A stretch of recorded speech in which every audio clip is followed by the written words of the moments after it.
Hey everyone, thanks for joining me. On today's how-to episode, I'm going to show you how to make a traditional pumpkin pie.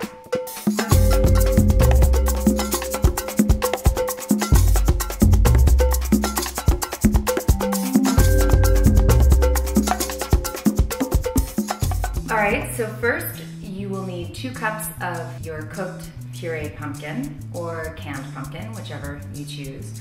1.5 cups of undiluted evaporated milk, 2 eggs and slightly beat them, 1/2 cup of white sugar, 1/4 cup of brown sugar, 1/8 teaspoon of salt, 1 teaspoon of cinnamon, 1/2 teaspoon of ginger, 1/2 teaspoon of nutmeg, and 1/8 of a teaspoon of cloves.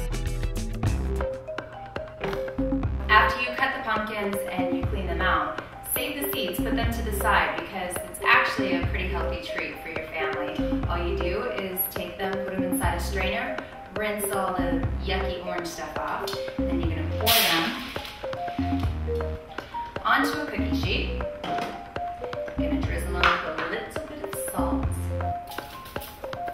maybe about, I'd say, 1/4 teaspoon of salt. I like to drizzle them with a little bit of olive oil just to give them a nice taste.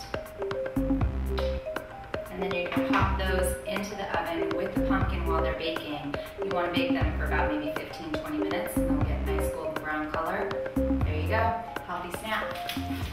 Alright, so you want to bake the pumpkins at 325 degrees for about an hour, give or take. Depending on the size of the pumpkin, you'll be able to tell by the tenderness as well. You might even see the stem falling in.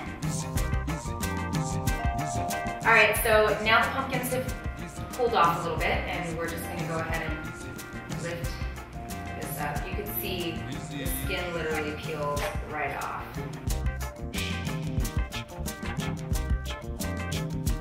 Now, if you're not able to go to the pumpkin patch and get yourself your own sugar babies fresh off the vine, then of course you can go to your local convenience store or supermarket and get some pumpkin in a can.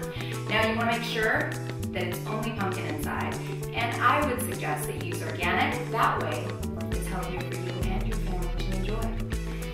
Alright, so you have the large bowl that we're going to use for mixing. Here it is. Just take your processor and you want to fill this up 2 cups worth in the measurement. Alright, so now you're going to add the ingredients. First, take the condensed milk, add that in, and you're going to add the sugar, brown sugar, the slightly beaten egg, some salt, the cinnamon, the ginger, the nutmeg, and the cloves. Now, you just mix it all together. Alright, very important, once you've done the pie mixture, before you pour it into the pie, you want to take a second, come over to your oven, raise the temperature to 425. It's very crucial that when the pie is first put into the oven, that it cooks for 15 minutes at 425. Alright, another little tip, another Paulaism. You will definitely have some trouble balancing the pie before it's being cooked into the oven. So if you place it on a cookie sheet, it gives you more stability and you won't spill the pie mixture all over the place in the oven.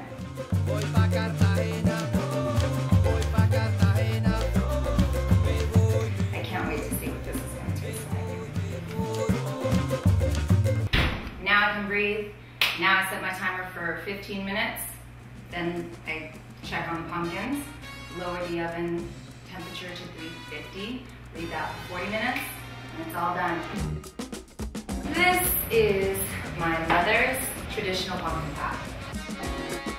Well, that's all for this episode of How To's with Paula Miranda. If you have any questions or comments about pumpkin pie or anything else for that matter, you can reach me at paulaisms.com or you can find me on Facebook under Paula Miranda. Till next time, peace and blessings.